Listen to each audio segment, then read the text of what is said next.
Organic, unpredictable, unknown, lovely, beautiful, a sense of fulfillment. This is part of the pleasures of life and not the chores of life.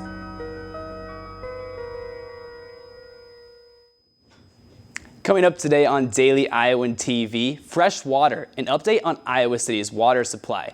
And later, public safety, new security measures on campus. We talk women's basketball. And take a look at the newest addition on the Iowa baseball coaching staff. All that and more is coming your way. You're watching Daily Iowan TV.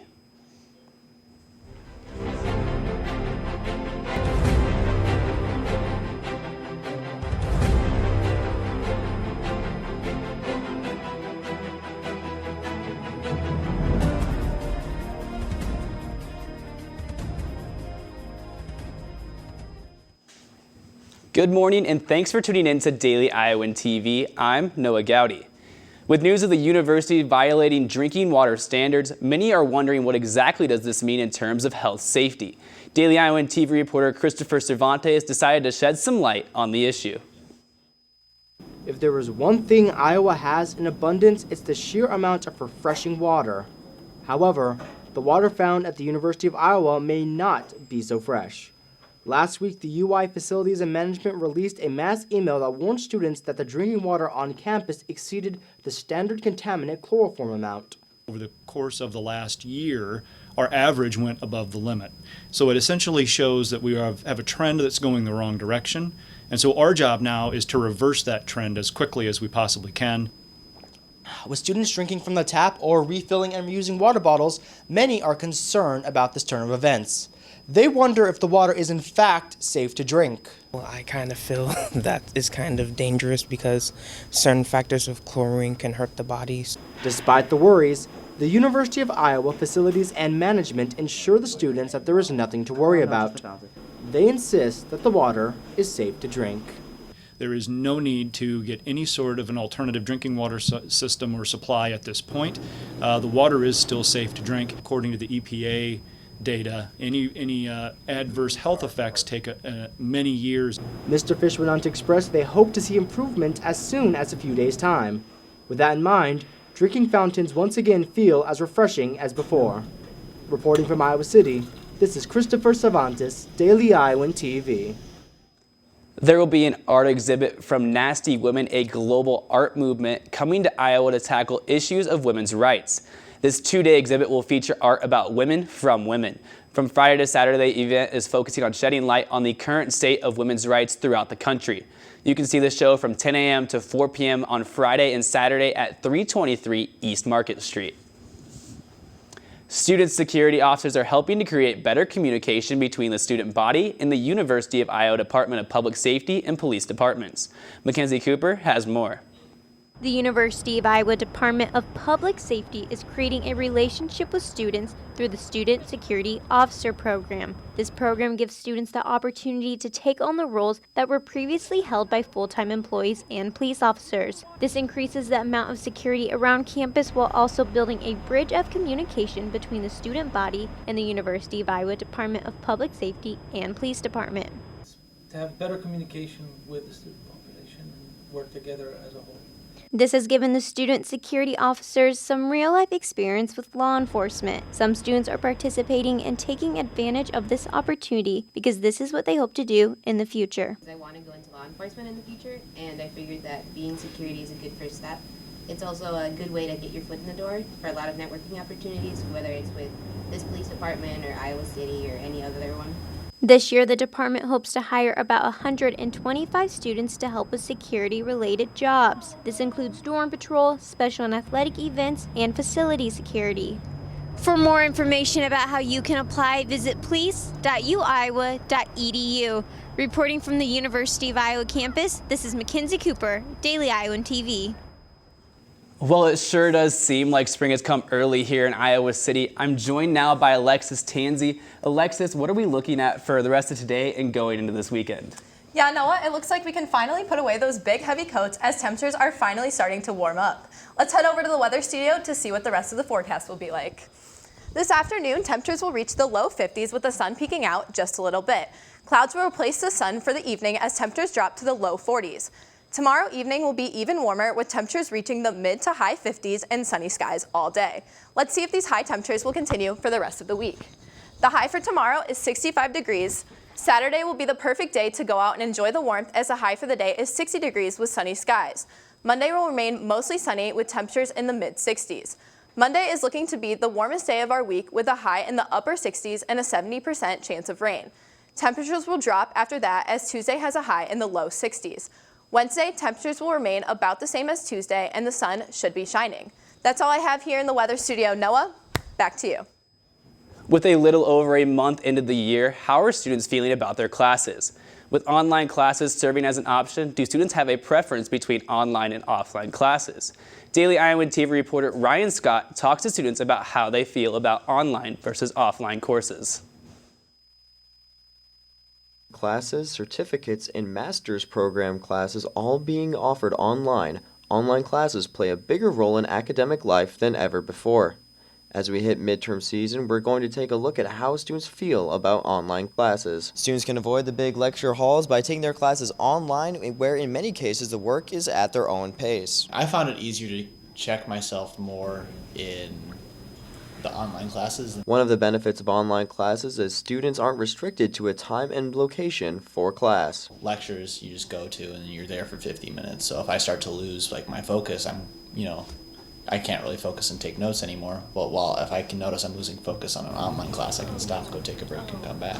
However, some students admit the freedom can lead to procrastination. For an online class, it's a lot of discipline on yourself. You need to 5 o'clock on Tuesdays and Thursdays, I need to sit down for 2 hours and work on this. No, it's just whatever you your choice, and there isn't the reminder of structure of the class. While some online classes have weekly assignments or quizzes over the material, it can be difficult to learn on your own. It's better to be in person because you have that actual reminder of being taught that throughout the week rather than, the night before due date, you have to cram an entire week's worth of lessons in. While online classes get pigeonholed as easy classes, it sounds like they may not be for the faint of heart. Ryan Scott, Daily Iowan TV. Last year, the Iowa Natural Resource Commission made a vote to ban alcohol at Lake McBride State Park beaches after multiple citations were reported. On Tuesday, a House subcommittee discussed making a state law to ban alcohol and set up a closing time at Lake McBride State Park. The Natural Resource Subcommittee ultimately decided to leave the decision up to the state agencies and park commissions. Well, I haven't seen a lot of sports going on lately around Iowa City. I'm wondering what we're looking at coming forward. Let's toss it over to Colin Murphy and Taylor Van Fleet in the sports studio to find out more. Thank you, Noah. Well, definitely not a lot of Hawkeye sports this week, Taylor. Kind of a slow week. It has been a little bit of a slow week. The Hawkeye men's basketball team had the whole week off after that loss to Michigan State, but they will continue and play this weekend against Illinois. Absolutely. But let's start off with women's basketball.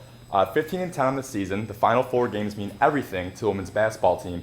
They're going to make the NCAA tournament this year. Team suffered a tough loss on Saturday as they were defeated by the Ohio State Buckeyes 88-81 in Columbus. The loss dropped the Hawkeyes to 15-10 on the season.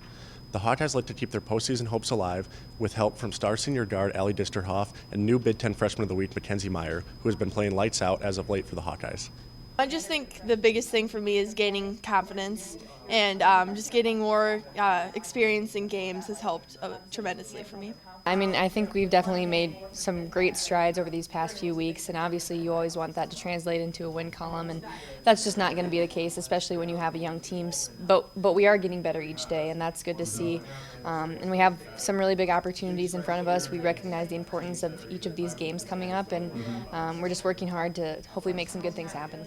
We do completely control our own destiny right now with these last 4 games, and we could finish in the top half of the conference. That's kind of silly, or the bottom half, I guess. That doesn't make much sense, does it? But these games differentiate that. We could end up even as high as 4th in this conference, but we obviously have to win all 4. The team is still trying to adjust to the loss of their starting point guard, Tania Davis. The Hawkeyes will take on the Northwestern Wildcats tonight at 7 o'clock here in Iowa City. Reporting from Carver Hawkeye Arena, Clayton Sampson, Daily Iowan TV Sports. The Hawkeyes will host Northwestern in Carver Hawkeye Arena tonight at 7 p.m. in their annual Pink Out game. Iowa and Northwestern are tied for 6th place in the Big Ten, so a win for either team could have implications in terms of seeding for the Big Ten tournament. Absolutely. Moving up in the Big Ten standings would be huge for the Hawkeyes' postseason chances this year. They play a tough defense, Northwestern, but they would need to break through offensively and start a run to take control of their own NCAA tournament fate. 3 Iowa baseball players have been named to the Big Ten preseason honors list. Senior Mason McCoy, junior Nick Gallagher, and sophomore Robert Newstrom were the Hawkeyes named. And the team is also adding a former player to the coaching staff this season. Jacob Sinstead has more. When it comes to Iowa City, Sean Moore knows it like the back of his hand. He attended Iowa City West and the University of Iowa in 2015. He played for the baseball team and they made it into regionals, and everyone here is excited to see a familiar face. But it feels great to have Sean back. He's a good young hitting coach. He studies it a lot, and not just a hitting coach, but a good all-around coach and a great guy to have on our staff. Playing for the team just 2 years ago has not only helped Sean in his ability to coach, but his ability to relate with the players. You know, being a young coach, having played back in 2015, to be, basically 2 years out of it, I feel very, closer to a player right now, almost. And I'm helping them try to grow a little bit, but I feel closer to them and having that experience, not being too far removed from actually playing in a game. Some of Sean's old teammates are still playing for the team, and they're happy to have him back. I think we definitely still have a great bond. It's a little different because he is a coach and you have to take him with that reverence. He has my respect and you have to treat him like a coach, but at the same time, after practice, he can still be my friend, which is great and definitely unique. With practice back in full swing, the entire team is optimistic of their chances to make regionals again. Reporting from Banksfield, I'm Jacob Senstead, Daily Iowan TV Sports. The team will travel to Tampa Bay for a 3-game season opening series against South Florida this Friday. The Iowa Hawkeyes women's gymnastics team has a bright future ahead of them, with standout freshman Claire Kaji having a big season. Zachary Lohman has more. Being an international student and transitioning from Vancouver, Canada to the United States hasn't been easy to do. Claire has had to adapt to the competition and schooling. But head coach Larissa Libby feels like the freshman fits in well and is performing at a high level. Training is different, everything's different, and so it's just a little bit harder. All the things that she has to transition with tend to be a little more overwhelming. Even the school system, everything's just different. So I think she's handled herself extremely well. She's a completely different athlete than she was when she got here. She's far more confident in what she's capable of doing. The team aspect of it, just because back home in elite, it was very an individual sport and it was very focused and there was not a lot of cheering. But I came here and it's just so much fun to be able to smile really freely and just have the support of your teammates, and even like the high-fiving after every routine is just really amazing. Claire isn't the only international athlete on the team. Freshman Charlotte Sullivan has been going through the same process as Claire, and they have helped each other out along the way. Roommate Charlotte Sullivan, she's really helped me because she's also international, and she's helped me not just with the transition in gymnastics, but with like international issues, and like having someone to talk to like that is like really nice. Reporting from outside the gymnastics practice facility, this has been Zachary Lohman with Daily Iowan TV Sports.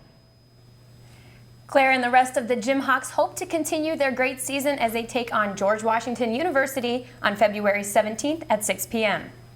Make sure you tune into our courtside show tomorrow as we preview the men's basketball team's Saturday matchup with the Fighting Illini of Illinois at Carver Hawkeye Arena. Noah, back to you at the desk. Thanks, guys. And that's it for this edition of Daily Iowan TV. Be sure to check out our live shows every morning at 8:30 a.m. on dailyiowan.com. Also, be sure to pick up today's copy of the Daily Iowan. We'll see you right back here tomorrow, and have a great day, Iowa City.